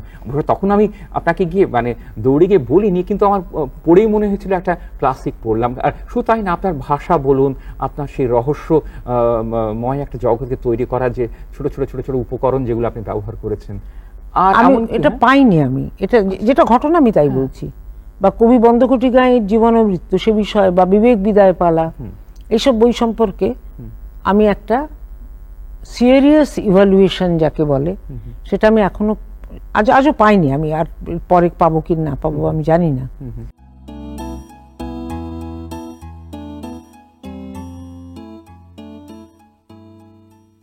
যখন মাত্র ক্লাস 6-এর ছাত্র, তখনই আমি সক্রিয় রাজনীতিতে যোগ দিই। এরও আগে মাটিয়ারি বলে একটা গণ্ডগ্রামে আমি একসময় ছিলাম, মাটিয়ারি কাটোয়ার কাছে। সেখানে কিছু প্রবীণ রাজনৈতিক নেতা যারা বিপ্লবী, তারা আমাকে দিয়ে একটি বোমা এক জায়গায় থেকে আরেক জায়গায় স্থানান্তরের কাজে ব্যবহার করেন। আমি অজ্ঞাতসারে এটা যে বোমা বুঝতে পারিনি, আমাকে বাহন হিসেবে তারা ব্যবহার করেছিলেন। সেই বোমাটি এক জায়গা থেকে আরেক জায়গায় স্থানান্তরের সময় ফেটে যায়, দুর্ঘটনা ঘটে, আমার বাহাতখানা তাতে নষ্ট হয়। আপনি তো একটা বৃত্তিও পেয়েছিলেন শান্তিনিকেতনে যাওয়ার জন্য। হ্যাঁ, কত 20 টাকা না? 20 টাকা। তো 20 টাকায় হতো না, কারণ ওখানে ফিস ছিল তখন 27 টাকা। আর তখন আমাদের আর্থিক অবস্থা, তখনখানে আমাদের আর্থিক অবস্থা কোনোদিন ভালো ছিল না, কারণ বাবা ছিলেন পেশায় উকিল কিন্তু নেশায় সাহিত্যিক। এই সাহিত্য চর্চা করে 5 ছেলে মেয়েকে মানুষ করেছেন, লেখাপড়া শিখিয়েছেন, সব করেছেন। তো দিদিরা টিউশনি করে আমাকে 10 টাকা পাঠাতো, তো 7 টাকা দিয়ে দিতাম, দিয়ে 3 টাকা থাকতো আমার। তো সেটাতে মা বলতেন দুধ খাবে, এটা সে এক পো দুধ কিনেছে, কি হবে তা বলো না, সেই গোছের ব্যাপার। দুধ একটু খাবে, তারপরে ধোপাকে একটু দিত, তো ওই 2 আনা 4 আনার হিসেব তখন। কিন্তু একটা যেটা কাজ করতাম আমি, সেটা হতো যে দুধটা হয়তো বাদ যেত, তখন কিন্তু রবীন্দ্রনাথের বই পাওয়া যেত একটা একটা করে, সিঙ্গেল বই আর কি, একত্রে না। তো সেগুলো ওই 1 টাকা 2 আনা, সেই লেখাও ভারী মজা। এক লিখে তার পেছনে মূর্ধন্য নর মতো লিখে তার পেছনে ফুটকি দিয়ে লেখা, 1 টাকা 2 আনা 6 আনা 8 আনা এরকম করে, সেই বাকি টাকাটা ওখানেই চলে যায়। এই যে রসবোধ, এটা হচ্ছে আপনি ঠিক কতটা বলবেন? এটা বিজ্ঞানের দরকার, আমি জানেন ব্যালেন্সটা। আমি টিনটিন খুব পড়ি, ওই হিউমার হার্জের আমার কাছে অসহ্য। সেখানে একটা আছে না, সে Tintin in the land of Picaros, সেখানে টিনটিনকে বেঁধে রেখেছে, সেখানে একটা গাম খুঁজে পেয়েছে এক হাতে, সেই হাত দিয়ে ছোট ছোট গুলি করে টাং টাং করে মারছে, আর ওদের যে চিপ তার গায়ে লাগছে, সে ভাবছে বোধ হয় ওর সে রাইভাল তার ছেলেটা গুলটি মারছে, এই নিয়ে একটা দক্ষযজ্ঞ হয়ে গেল এবং সে ছাড়াবে। তাই এই যে গুলটি টাং করে মারা, স্ট্রাইক, এইটাই বিমলদা বলতেন, দেখ এমন একটা লাইন লিখে ফেলবি যেটা যেন মানুষের ভেতরে গিয়ে একটা চমক সৃষ্টি করে, যেটাকে আপনি বলতে পারেন কোটেবল কোটস। আচ্ছা, এবার তো আপনি সহ-অধিনায়ক, পঙ্কজ রায় একবার লর্ডস টেস্টে নেতৃত্বের দায়িত্ব পেয়েছিলেন, অনেকটা নির্ধারিত শিল্পীর অনুপস্থিতির মতন, কিন্তু তারপর কোনো বাঙালি ভারতের সহ-অধিনায়ক হননি, অন্তত একটা পূর্ণ সফরে যাননি। তো এই সময় এই অনুভূতিটা কীরকম? ভারতীয় টিমের সহ-অধিনায়ক হওয়া তো নিশ্চয়ই একটি বড় ব্যাপার। আমরা সবাই, ক্রিকেট আমাদের জীবন, সবাই আমরা আমাদের যে টিমের 14 জন প্লেয়ার আছে, যে আমাদের জীবনের লক্ষ্য ছিল ভারতের ক্রিকেট খেলা, আর সেই টিমের যখন তুমি সহ-অধিনায়ক, কিছুদিন আগে তুমি সেই টিমের ছেলে অধিনায়কের থেকে তো ভালো অনুভূতি আর কিছু হতে পারে না। সচিন তেন্ডুলকারের কাছ থেকে কতটা সহযোগিতা, মানে সচিন কতটা তোমার কাছ থেকে সহযোগিতা চাইছে?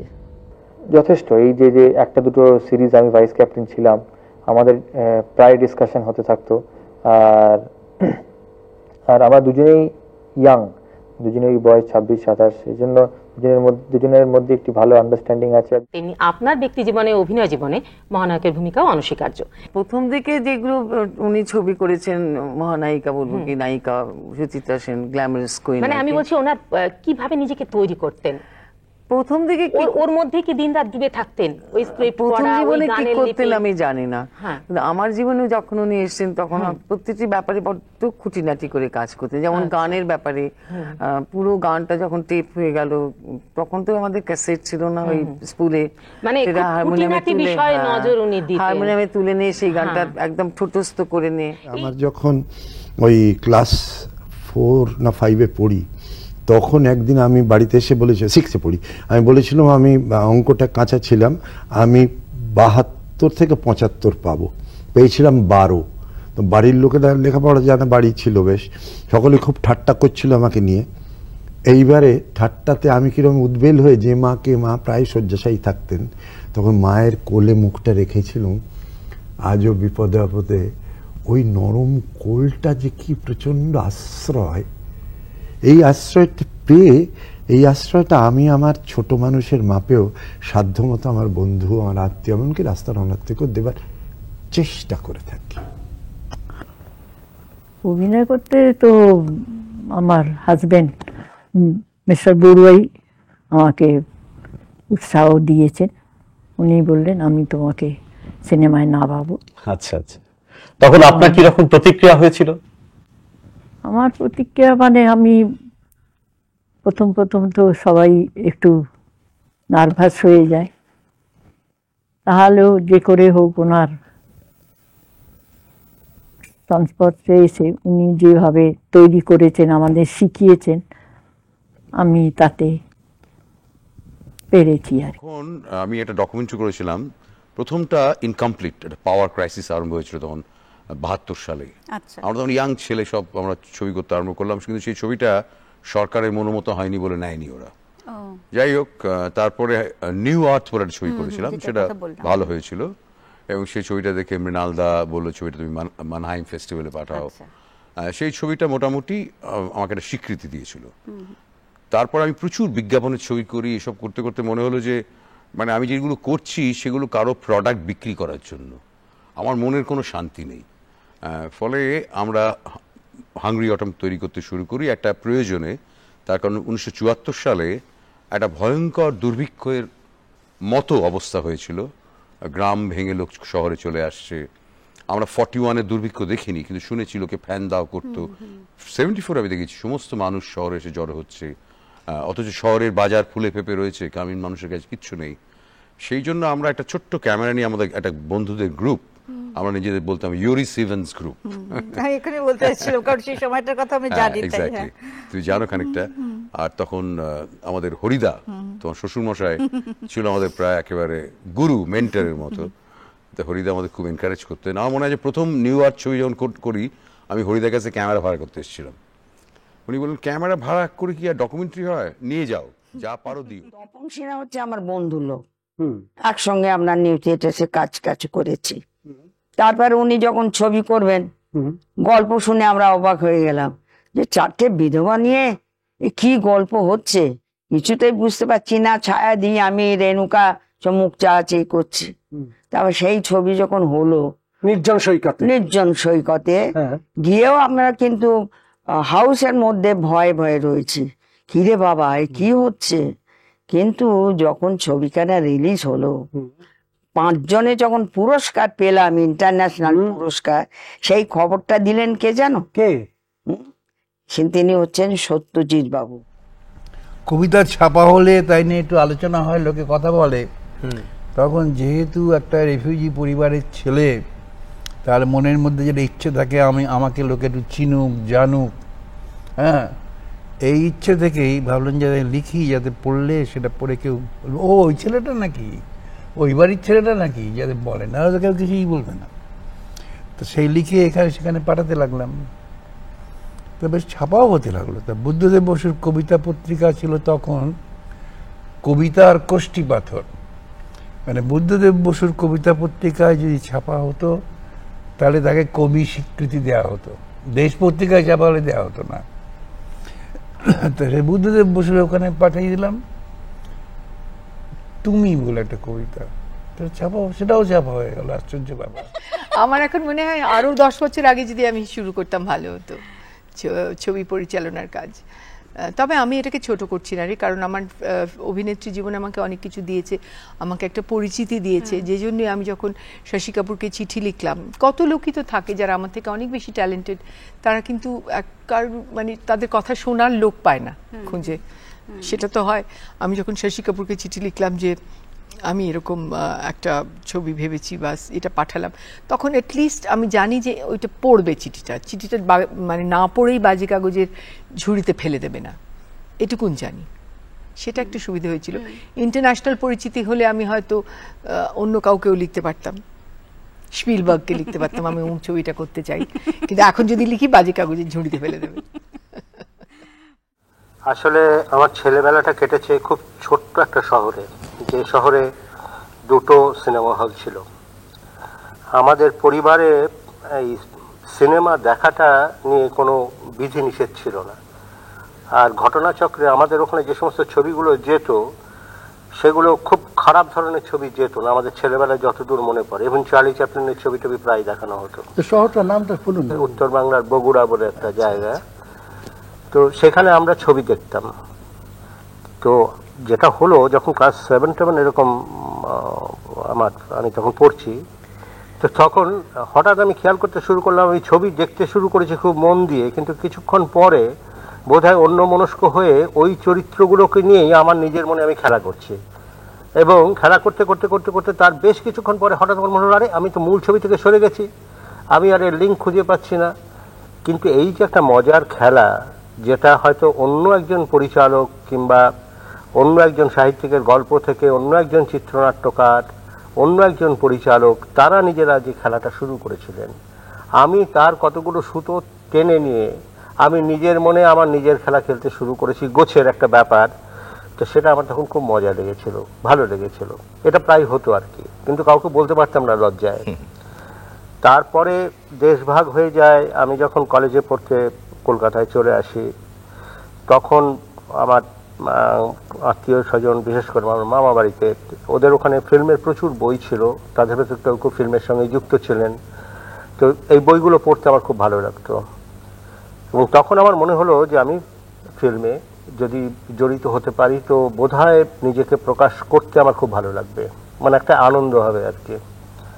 অন্য কাজ করলে পরেও আমাকে সে কাজটা করতে হবে, কিন্তু এটাতে আমি একটা আনন্দ পাবো। আমি আসলে বিজ্ঞানের ছাত্র ছিলাম।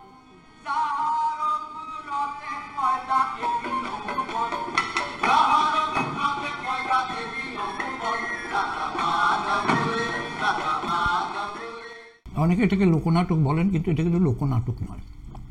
যদি ময়মনসিংহের আখ্যান থেকে নাট্যরূপ দিয়ে আমি এটা করেছি, কিন্তু এখানে লোক সংস্কৃতির নানা রকম এলিমেন্টস রয়েছে, যেরকম ভাষা, যেরকম গান, যেরকম যে একটা গ্রামের একটা নাটকের দল পালা যখন করে তখন তাদের যে পোশাক আশাক, চলাফেরা, কথাবার্তা বলার ধরন সমস্ত কিছুই নিয়েছি, কিন্তু প্রেজেন্টেশনটা একেবারে আধুনিক মঞ্চের উপযোগী করে। আমি বলছি সাজানো বাগান আমরা সবচেয়ে পপুলার নাটক যাকে বলে, জনপ্রিয়তম নাটক, প্রচুর অভিনয় হয়েছে। এই সাজানো বাগানেরও কি কোনো আছে? এই বাঞ্ছারাম কি আপনার দেখা? একদম, ওই লোকটার নামও ছিল বাঞ্ছারাম। ওকে, ও আপনার দেখা? দেখা। চোরকে দেখা? হ্যাঁ, বাঞ্ছারাকে দেখা মানে সে পান, ওদের একটা পানের বরজ ছিল। পান দেখেছো? পান বাগান দেখেছো? হ্যাঁ, বরজ দেখেছি। সে অন্ধকারের মধ্যে চলে যেত, সে ওখান থেকে গু গু করে হেঁটে তখন তো দাঁড়িয়ে যাওয়া যেত না পান বরজের মধ্যে, বসে বসে ওই বুড়োটা বসে বসে বসে বসে কে এসছে।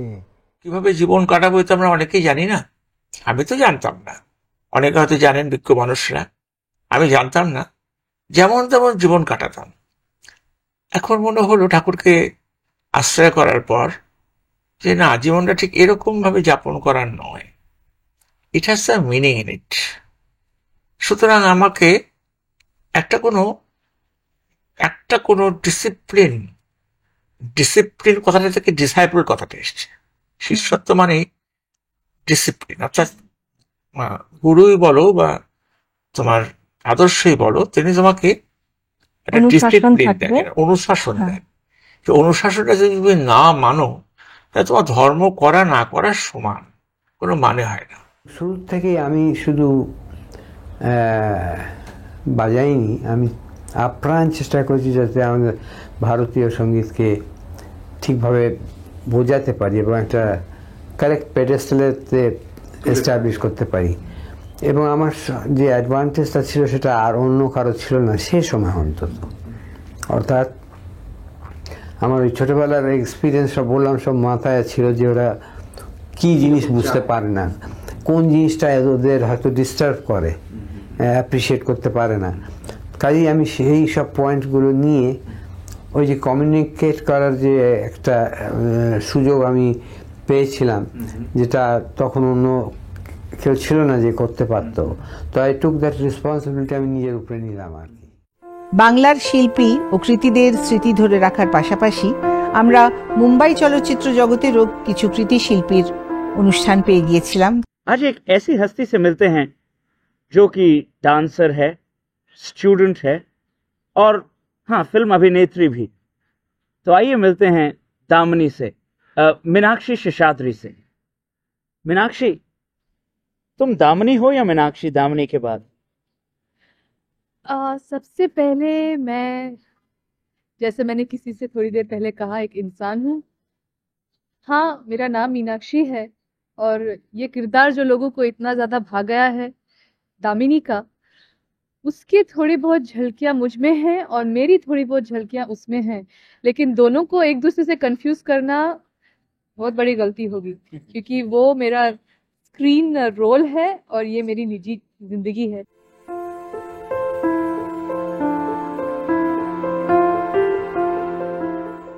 ये हमारी खुशनसीबी है कि आज उर्दू के मशहूर शायर और हिंदी फिल्मों के कामयाब नगमा निगार जनाब जावेद अख्तर हमारे दरमियान मौजूद हैं।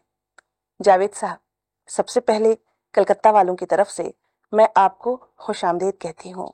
आपने अपने करियर का आगाज़ स्क्रिप्ट राइटिंग से क्यों किया? जबकि शायरी आपको विरसे में मिली है। ये तो सच है, हालांकि विरसा भी एक अजीब चक्कर है। शायरी और जागीरदारी में कुछ तो फ़र्क है, सिर्फ विरसे में नहीं मिलती है शायरी। ये ज़रूर है कि आपके माहौल में अगर शायरी है तो आपको आसानी हो जाती है, लेकिन बहरहाल आपके अंदर तबीयतन उसमें दिलचस्पी होनी चाहिए, अंदर कोई आपका मिजाज वैसा होना चाहिए, टैलेंट होना चाहिए और कोशिश भी होनी चाहिए उस तरफ। ये सच है कि मैंने शायरी थोड़ी देर से शुरू की, और लेकिन शायरी से लाताल्लुक़ी मुझ में कभी नहीं थी। बचपन से ही मुझे बहुत शेर याद थे, बैतबाजी में भी हिस्सा लिया करता था। और मुझे तो एक सर्टिफिकेट डॉक्टर राही मासूम रज़ा ने 1975 में एक मजमून में दिया था, जब उन्होंने कहा था कि वो जितने लोगों को जानते हैं उसमें सरदार जाफरी साहब और जावेद अख्तर से ज़्यादा उन्हें इल्म नहीं कि किसी को शेर याद है। तो मुझे इतने शेर याद थे और हैं। কলকাতা দূরদর্শন এবং বিআইটিএম এর যৌথ উদ্যোগে একটি বিজ্ঞান বিষয়ক কুইজের অনুষ্ঠান কোয়েস্ট 3.0 তারই একজন। বিজ্ঞানের বিভিন্ন এক্সপেরিমেন্ট লক্ষ্য করব কি ঘটছে। আমরা দেখলাম যত উপর থেকে নিচে এটা নামানো হচ্ছে, এলইডি গুলি কিন্তু উজ্জ্বলভাবে জ্বলছে। উঠে আসবে প্রশ্ন। টিম পিসি রায়ের কাছে সরাসরি প্রশ্ন হলো, টিম এমএন শাহর কাছে প্রশ্ন নিয়ে চলে যাচ্ছি। একটা বিস্ফোরণ হলো, মোমবাতির শিখাটি নিভে গেল। উত্তর দেবে জেলার বিভিন্ন স্কুলের ছাত্রছাত্রীরা। আজকে এই মঞ্চে উপস্থিত রয়েছে দীঘা বিদ্যাভবন এইচএস এবং তরাই তারাপদ আদর্শ বিদ্যালয় শিলিগুড়ি। বাজার প্রেস করার সময় শুরু হচ্ছে এখন। ডিডি বাংলা এবং বিআইটিএম এর যৌথ উদ্যোগে আয়োজিত কোয়েস্ট 3.0। চারজন বরেণ্য বাঙালির জীবন এবং তাদের জীবনের কাজকে অনুষ্ঠানের মাধ্যমে আপনাদের সামনে তুলে ধরার চেষ্টা করেছি আমরা। নরেন্দ্রনাথ দত্তের জীবন ও তার কাজ নিয়ে স্বামী বিবেকানন্দ, সত্যজিৎ রায়ের কাজের বিশ্লেষণ, অপরাজিত সত্যজিৎ।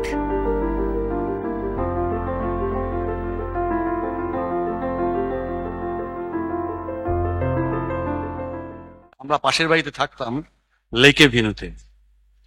সেইখানে কাকিমা আমাকে দেখে কাকাবাবুকে বলেন যে তুমি সারা কলকাতায় অপু খুঁজে বেড়াচ্ছ, আর তোমার বাড়ির পাশে অপু আছে, তুমি দেখোনি? এই দেখো তোমার অপু, ধরে নিয়ে এসেছি। এবার আমাকে সেভাবে দেখলেন। দেখে থেকে 1952 সাল থেকে ছবির শুটিং শুরু হলো। আমার এক বন্ধু ছিল, সে আমার কাছে রাস্তায় দেখি দেখা, সে বললো কোথায় যাচ্ছিস? আমি বললাম কফি হাউস যাচ্ছি। বলে সে আমাকে আটকে রাখছিল রাস্তা, আর কার সঙ্গে যেন ফুটপাতের ওধারে চোখাচোখি করে কি সব ইশারা করছিল। তখন আমি বললাম ওকে, তখন তোকে বলে ও হচ্ছে সত্যজিৎ রায়ের একজন সহকারী, তো তুই একটু ওর কাছে যাবি, ওরা অপরাজিতর জন্য অপু খুঁজছে, কিশোর অপু। তাহলে হ্যাঁ যাবো। সেইখান থেকে তক্ষুনি বাসে উঠে আমায় নিয়ে গেল, এবং বাসে উঠে নিয়ে গিয়ে ওর ঘরে যখন ঢুকলাম, তো আলাপ পরিচয় হওয়ার কিছু আগেই উনি আমাকে দেখি বলেন, ও আপনি যে বড্ড বড় হয়ে গেলেন। তো আমি কিন্তু সেটা শুনে খুব মুগ্ধ হয়েছিলাম যে একজন মানুষ কতখানি তার কাজের মধ্যে মন লাগিয়ে থাকেন। তারপরে যাই হোক আমাকে দাঁড়াতে বললেন, আমার হাইট মাপলেন এবং আমার সঙ্গে অনেকক্ষণ কথা বললেন। এটাও আমি অনেক বছর পরে বুঝতে পেরেছি যে ওইটা ছিল ওর একজন যে অভিনেতা হবে তাকে যাচাই করার একটা রাস্তা। তার সে কিরকম কথা বলে, তার ডিকশন কিরকম, তার গলার আওয়াজ কিরকম, তার বাংলাটা কিরকম, ওই করে উনি বুঝতেন। যাই হোক উনি বললেন যে ঠিক আছে। আমি বললাম আর কিছু কাউকে দেখাবো আপনাকে, যদি পছন্দ হয়? বললেন হ্যাঁ। আমি অনেককে দেখিয়েছিলাম, তাদের কাউকে ওর পছন্দ হলো না।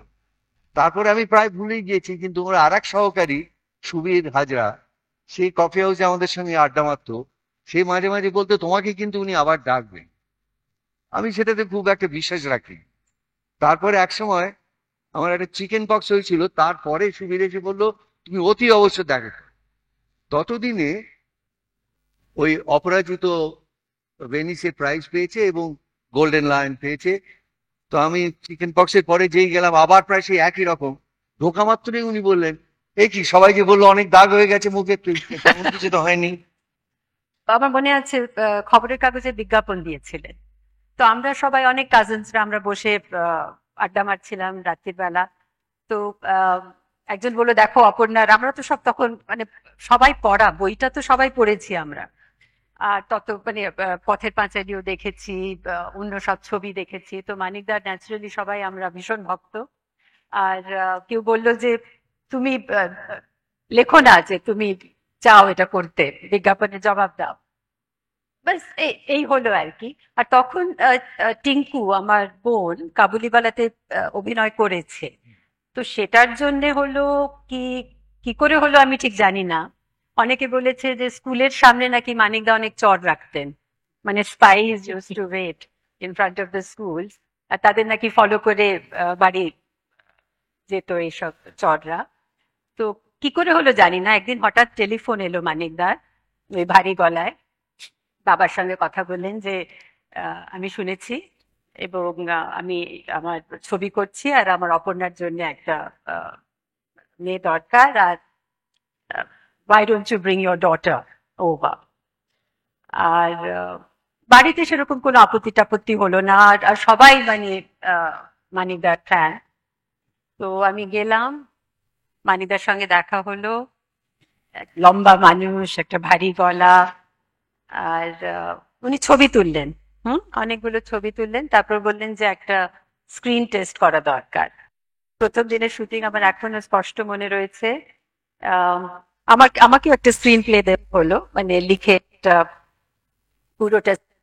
সবাই বলেছে যে মানিকদার ওই ছবি আঁকা থাকতো আর একটা গ্রিন ইয়েতে বাঁধা পুরোটা স্ক্রিন প্লে, মানে আমাদের একটা ট্রেজারের মতন এখন তো আমাদের কাছে সবার আছে। আর সেদিন গেলাম আর উনি সেই সিনটা পড়ে দিলেন একবার, ব্যাস শুধু একবার পড়ে দিলেন, আর কিচ্ছু নয়।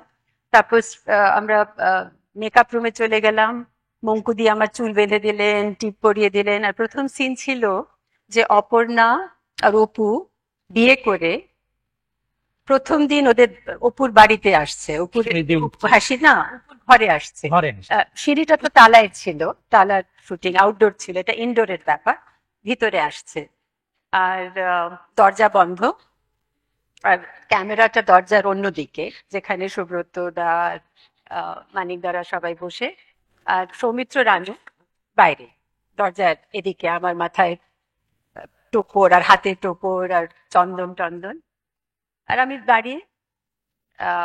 আমাকে সৌমিত্র জিজ্ঞেস করলো নার্ভাস লাগছে, বললাম না, নার্ভাস কেন লাগবে।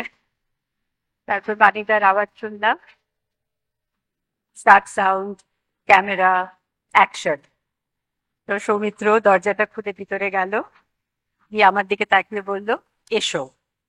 আমি চৌকাঠটা পেরিয়ে ভিতরে এলাম, and then Manikda said, okay, walk forward, look up, look right, look left, lift your shoulders, take a deep breath, cut, excellent, next shot. Soumitra চট্টোপাধ্যায়ের জীবন ও কাজ নিয়ে সৌমিত্র আজও।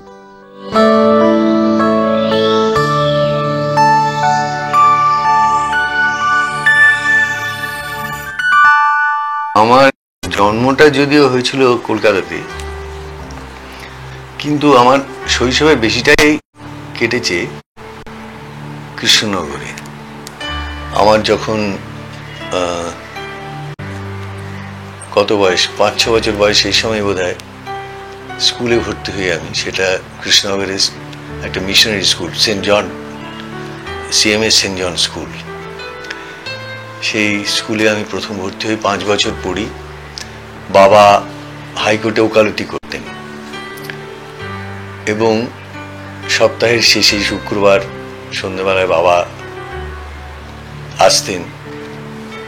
এই যে সময়টা বাবা বাড়িতে থাকতেন, সেই সময়টা আমাদের খুবই আনন্দে কাটতো। আমরা বাড়িতে মঞ্চ তৈরি করে, তক্তপোষ দিয়ে, বিছানার চাদর দিয়ে, পর্দা তৈরি করে, মা শাড়ি দিয়ে উইংস তৈরি করে অভিনয় করতাম। তখন যেরকম ছোটদের জন্য যে সমস্ত নাটিকা পাওয়া যেত তাই নিয়ে। মৃণাল সেনের চলচ্চিত্রকার জীবনের মূল্যায়ন, মৃণাল সেনের ভুবন। তার দীর্ঘ চলচ্চিত্র সৃষ্টির ইতিহাসকে আজকে আমরা শুধু শ্রদ্ধাই জানাবো না, আমরা চাইব যে তরুণ প্রজন্ম যারা চলচ্চিত্রে শুধুমাত্র আগ্রহী নয়, যারা আমাদের দেশের একটি সামগ্রিক সাংস্কৃতিক পরিমণ্ডলের মধ্যে দিয়ে বড় হচ্ছে, তাদের কাছে এই ছবিটা খুব পরিষ্কার হয়ে যাক যে শ্রী মৃণাল সেন কি করেছেন তার দীর্ঘ চলচ্চিত্র জীবনে।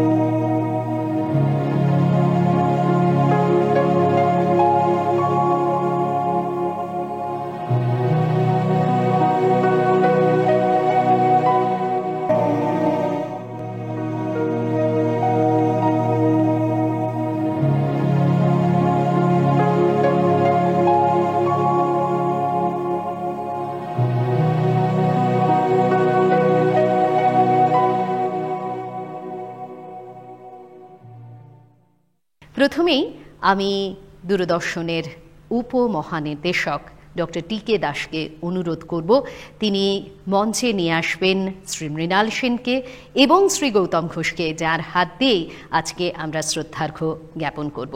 ডক্টর তপন কুমার দাস আমাদের উপমহানির্দেশক মঞ্চে নিয়ে আসছেন শ্রী মৃণাল সেনকে, যাকে ঘিরেই আজকের আমাদের এই আয়োজন, এবং সেই সঙ্গে শ্রী গৌতম ঘোষকে। প্রথমে উত্তরীয়, এরপরে আমাদের শ্রদ্ধার্ঘ্য।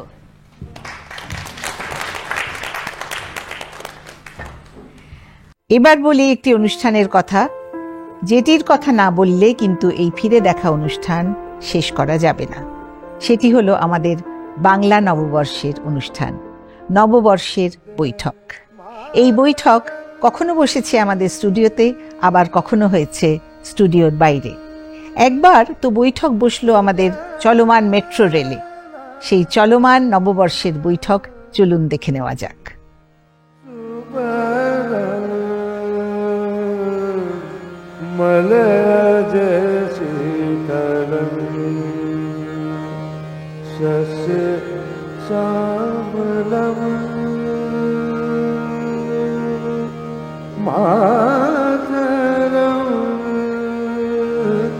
वंदे मातरम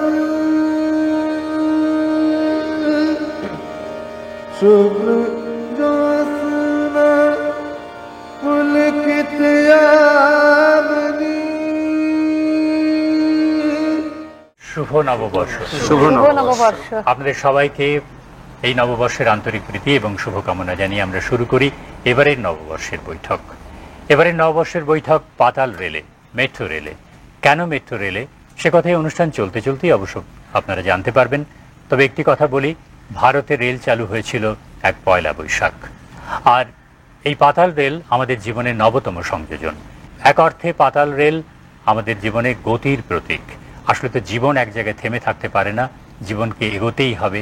চলমানতাই জীবন, সময় বহিয়া যায়। আর এই 50 বছরের স্মৃতিকে নিয়েই আমরা এগিয়ে এসেছি এতদিন। বিগত 50 বছর কত আনন্দঘন মুহূর্ত, কত গান, কত অনুষ্ঠান, কত তথ্যচিত্র, কত সাক্ষাৎকার, এই সব নিয়ে আপনাদের সঙ্গে পথ চলা আমাদের। এবার আমাদের শতকের দিকে এগিয়ে যেতে হবে।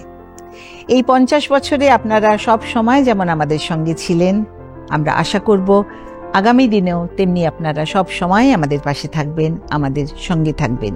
এটিই আমাদের বিশ্বাস, এটিই আমাদের প্রত্যয়।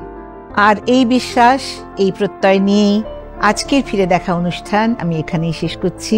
সবাই ভালো থাকবেন। নমস্কার।